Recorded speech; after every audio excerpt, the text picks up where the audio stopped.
थी। स्थानीय सरकारले अब यहाँ रोक्नै पर्छ थी। धन्यवाद कार्यक्रम सञ्चालकज्यू। मकवानपुरे भाषा साहित्य एवं संस्कृतिको श्रीवृद्धिमा निरन्तर क्रियाशील साहित्य सङ्गम मकवानपुरको आयोजना एवं हेटौडा उपमहानगरपालिका वडा नम्बर 11 को प्रवर्तनमा माध्यमिक तह स्तरीय पर्यटनमा स्थानीय सरकारको भूमिका विषयक वक्तृत्व कला प्रतियोगिताका सभाध्यक्षज्यू, प्रमुख अतिथिज्यू, अतिथिज्यूहरू, निष्पक्ष निर्णायक मण्डल एवं सम्पूर्ण मेरा प्रतिस्पर्धी मित्रहरूमा हेटौडा एकाडेमी आवासीय माध्यमिक विद्यालय हेटौडा 11 को छात्र सुलोचन पराजुलीको तर्फबाट हार्दिक अभिवादन टक्राउन चाहन्छु। सभापति महोदय, प्राकृतिक वातावरणको संरक्षण गर्दै स्थानीय बासिन्दाको जीवन स्तरमा सुधार ल्याउने र पर्यटकलाई ज्ञान एवं मनोरञ्जन प्रदान गर्ने जिम्मेवारपूर्ण भ्रमण नै पर्यटन हो। नेपाल एक भौगोलिक विविधताले सुशोभित मुलुक हो। यहाँको भूभाग अत्यन्त विषम प्रकृतिको रहेको छ। यसकारण यहाँ हिमाल, पहाड, तराईको जलवायु पनि फरक प्रकृतिको रहेको छ। यसकारण यहाँ यसै भौगोलिक विविधताकै कारण नेपाल पर्यावरणीय दृष्टिकोणले समृद्ध मुलुक र पर्यटकीय गन्तव्य बन्न पुगेको छ। त्यसैले पर्यावरण, प्राकृतिक सम्पदा एवं सांस्कृतिक विविधताको आकर्षणमा मौलाउने पर्यटन नै पर्यटन हो। सभापति महोदय, नेपालको संविधानको अनुसूची 8 ले स्थानीय सरकारलाई स्थानीय पर्यटन, वातावरण संरक्षण एवं स्थानीय विकासको एकल अधिकार प्रदान गरेको छ। स्थानीय पूर्वाधार, सुरक्षा र सामुदायिक परिचालन बिना पर्यटन प्रस्ताउन सक्दैन। अर्कोतर्फ स्थानीय सरकारलाई दिगो कर सङ्कलन, हरित रोजगारी सिर्जना एवं सांस्कृतिक संरक्षणका लागि पर्यटन अपरिहार्य हुन्छ।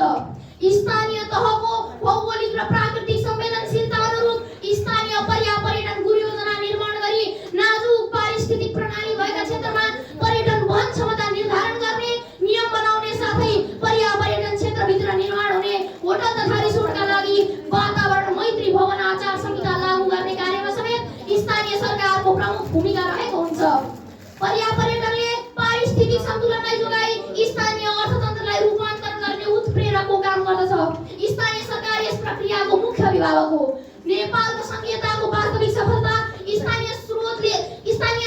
स्थानीय नेतृत्वले कसरी प्राकृतिक स्रोतलाई विनाश नगरी दिगो रूपमा आर्थिक समृद्धिमा बदल्छ भन्ने कुरामा निर्भर गर्दछ। सभापति महोदय, पर्यटन केवल एक मनोरञ्जनको साधन मात्र होइन, यो प्रकृति संरक्षण र गरिबी निवारणलाई सँगसँगै लैजाने दिगो विकासको एक उत्तम औजार हो। स्थानीय सरकार जनताको सुख दुःखको प्रत्यक्ष साक्षी र सबैभन्दा नजिकको निकाय भएकाले यसको भूमिका नेतृत्वदायी र अभिभावकीय हुन्छ।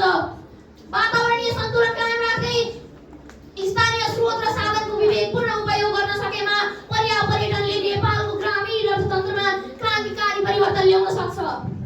यसको लागि हरियो वन र रैथाने संस्कृति स्थानीय सरकारको राष्ट्रिय सम्पत्ति भन्ने मूल मन्त्रका साथ अघि बढ्नु आजको आवश्यकता हो।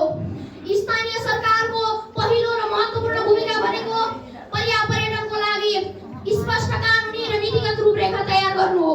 हचुवाका भरमा पर्यटन गतिविधि सञ्चालन गर्दा वातावरणीय विनाश निम्ति नै खतरा हुन्छ। यसलाई रोक्न स्थानीय सरकारले आफ्नो क्षेत्रको वातावरणीय वहन क्षमताको वैज्ञानिक अध्ययन गराउनु पर्दछ। कुन पर्यटकीय क्षेत्रमा एक पटकमा कति पर्यटक प्रवेश गर्न पाउने र कुन क्षेत्रलाई जैविक विविधता संरक्षणका लागि मात्र सुरक्षित राख्ने भन्ने कुराको निर्णय स्थानीय सरकारले निर्माण गर्ने पर्यटन गुरुयोजनाले गर्दछ। सभापति महोदय, निष्कर्षमा भन्नुपर्दा पर्यटनको दिगो विकासमा स्थानीय सरकारको भूमिका घरको जग जस्तै हो। संघीय सरकार र प्रदेश सरकारले राष्ट्रिय नीति र अन्तर्राष्ट्रिय बजारीकरणमा सहयोग गरे तापनि वास्तविक कार्यक्षेत्रमा काम गर्ने र समुदायलाई जोड्ने काम स्थानीय तहले नै गर्दछ।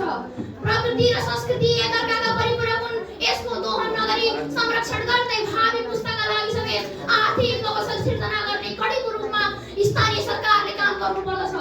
जब स्थानीय